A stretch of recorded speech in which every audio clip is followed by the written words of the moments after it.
আউযুবিল্লাহি মিনাশ শাইতানির রাজিম। বিসমিল্লাহির রহমানির রহিম।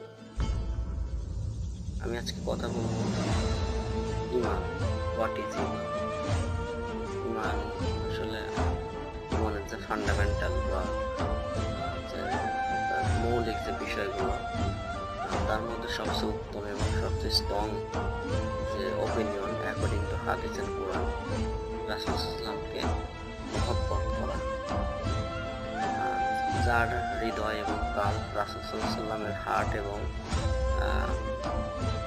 আহলে বায়াতের প্রেম, রাসূল সাল্লাল্লাহু আলাইহি ওয়াসাল্লামের ইশকে যে দেওয়ানা বা পাগল, তার মানে ঈমান তত বেশি স্ট্রং।